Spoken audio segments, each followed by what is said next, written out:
Hello everyone, welcome to our Khichuri official. তো আজকে আমরা চলে এসেছি আর একটা নতুন ভিডিও নিয়ে।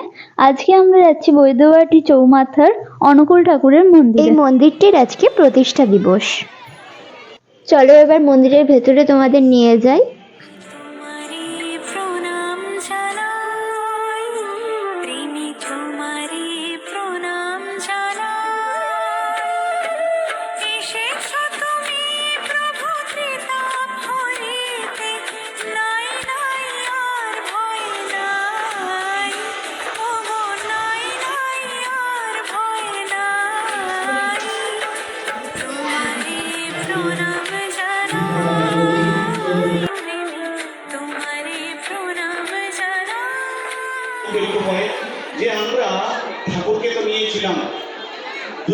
অনুকূল ঠাকুরের আশ্রমটা 2005 সালে উদ্বোধন হয়েছিল ওই সময়, তাই জন্য এই 24শে ডিসেম্বরটা পালন হয়।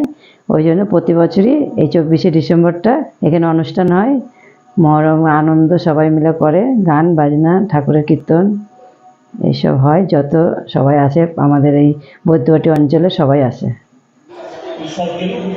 এখন এখানে অনুষ্ঠান হচ্ছে, সেগুলোই আমরা এখন দেখছি। আমাদের সাধারণ সভা আরম্ভ হবে।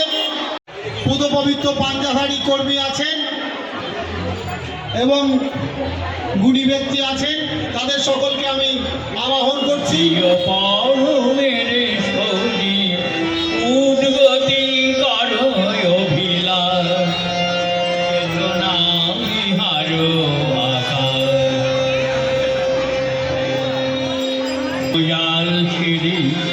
প্রিয় পাবনের সজি উদ্গতি করো অভিলাষ চেতনা বিহার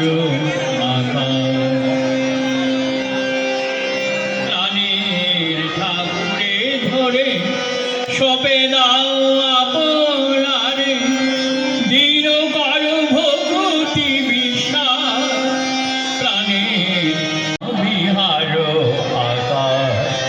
মায়ামোহয়াল ছেড়ে প্রিয় পরমের সরি উদ্গতি করো অভিলাষ চেতনা বিহার প্রভু সেবা করি ডিপি ওয়ার্ক করেন। এবার মায়েদের একটা বড় ক্ষোভ ছিল যে আমরা কি করব, শুধুমাত্র কি গান করি আর অর্ঘ্য কালেকশন, আর কোনো ভূমিকা নেই, আর মাতৃ সম্মেলন, বাকি পথিকৃৎ তিনি জীবনবাদের কথা বলতে এসছেন এবং তিনি বলেছেন প্রয়োজনে একটা সাম্রাজ্যের বিনিময়ে আমি একটা মানুষকে কিনতে রাজি আছি। এই ঘটনাটি বলেছিলেন পাবনায়।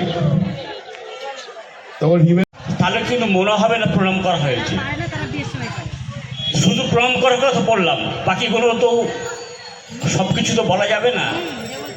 একটা জিনিস আমি বলতে পারি, আমরা এখন লাইন দিয়ে ভোগ খেতে যাচ্ছি।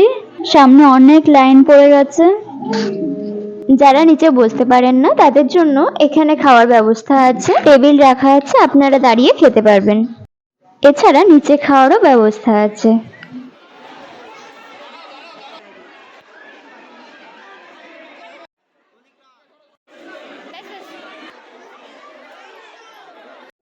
আমাদের আজকে খাইয়েছে ডালিয়ার খিচুড়ি, আলুর দম, ছ্যাঁচড়া আর চাটনি। এখানে সব ভোগ তৈরি হচ্ছে। বাইরে আইসক্রিম বিক্রি হচ্ছিল, আমাদেরও খেতে ইচ্ছা করলো, তাই জন্য এখন আইসক্রিম খাচ্ছি।